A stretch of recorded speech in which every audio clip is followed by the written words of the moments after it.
Nicole's discovery did not arrive as a single revelation, but as a slow, corrosive unraveling that ate away at her certainty, her loyalty, and finally, her sense of self.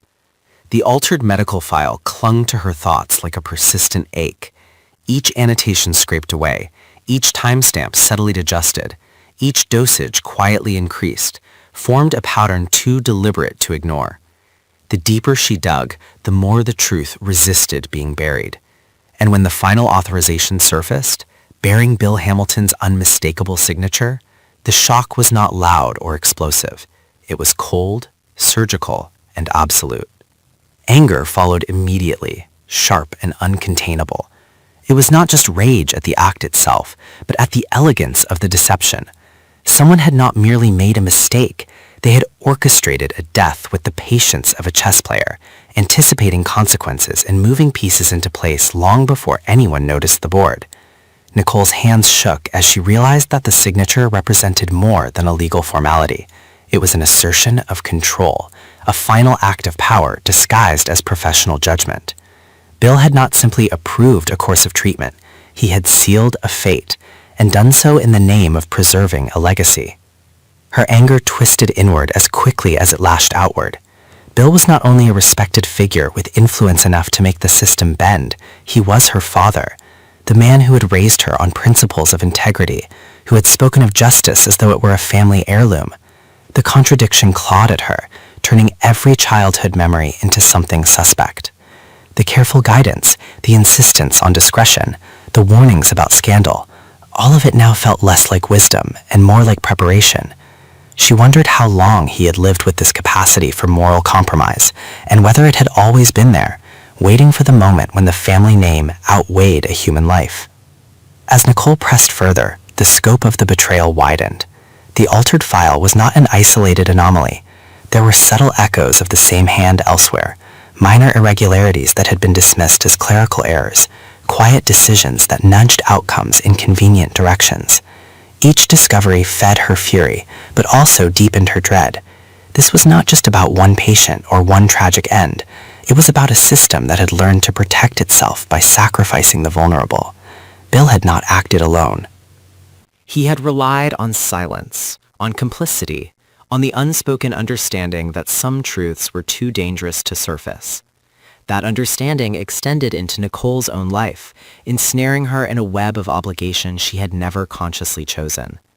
The moment she recognized Bill's signature, she became a liability. Knowledge transformed her from daughter to threat, from observer to potential executioner of everything her family had built. The weight of that realization pressed down on her chest, making every breath feel earned rather than automatic. She was no longer free to act without consequence. Every decision now carried the potential to destroy someone she loved or to annihilate the last remnants of her own moral clarity. Bill, for his part, existed in a storm of denial and calculation.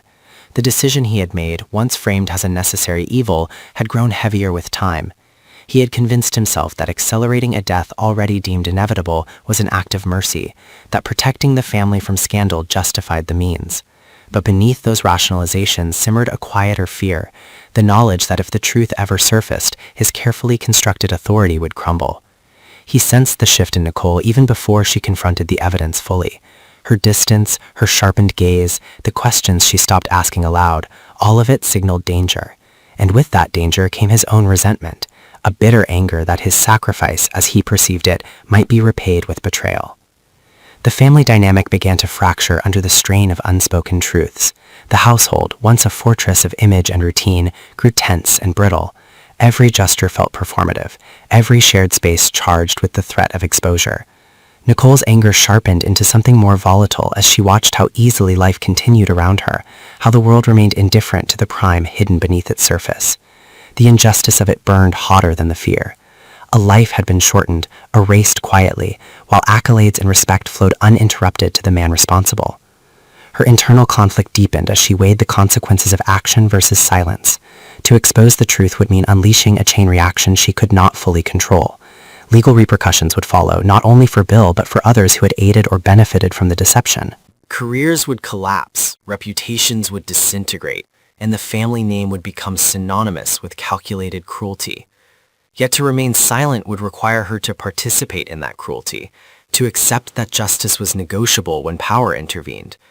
The idea of carrying that complicity hollowed her out, leaving behind a simmering self-loathing that threatened to consume her. Nicole began to see herself as trapped between two irreconcilable identities. As a daughter, she was bound by love, history, and an instinctive desire to protect. As a witness to a crime, she was bound by conscience and an obligation to the truth. Each identity demanded a different sacrifice, and neither offered absolution. Her anger at Bill blended with anger at herself for hesitating, for calculating outcomes when someone else had already paid the ultimate price. The delay itself felt like a moral failure, even as she understood the impossibility of an easy choice. Bill's own conflict manifested differently. Where Nicole's turmoil burned openly, his smoldered beneath layers of control. He oscillated between guilt and justification, between fear and indignation. The idea that his own daughter might undo everything he had done to protect her future ignited a dark resentment. He told himself that she could not possibly understand the pressures he had faced, the expectations placed upon him, the fragile balance he had been forced to maintain. In his mind, the act had been inevitable, the cost unfortunate but necessary. Admitting otherwise would mean accepting that he had crossed a line from which there was no return. As tension mounted, external pressures closed in, amplifying the stakes. Whispers began to circulate, subtle at first, about irregularities and overlooked details. The system that had once shielded Bill now seemed less stable, its defenses eroding under scrutiny. Each new inquiry felt like a tightening noose, and Nicole could sense the countdown accelerating. The truth was no longer static. It was moving, threatening to surface with or without her intervention. This realization intensified her anger, transforming it into a desperate urgency. If exposure was inevitable, then her choice would define not whether it happened, but how, and at what moral cost. In this crucible, both Nicole and Bill were pushed to their limits. Decisions made in isolation now reverberated outward, demanding reckoning. Nicole's fury sharpened her resolve, even as fear gnawed at her resolve's edges. Bill's defensiveness hardened into a willingness to protect himself at any cost, even if that meant further manipulation or sacrifice. Each was driven by deeply personal motives, hers by a need to reclaim integrity, his by a need to preserve control, and those motives collided violently, creating a conflict that could no longer be contained within the family. The path forward offered no clean victory. Whatever choice Nicole made would leave scars, both visible and hidden. Yet as the pressure mounted and the walls closed in, one truth became unavoidable. Silence was no longer neutral. It was an action in itself, one that carried its own form of violence. And in recognizing that, Nicole's anger evolved into something sharper, more dangerous, a determination born not of certainty, but of the refusal to let fear dictate the final outcome.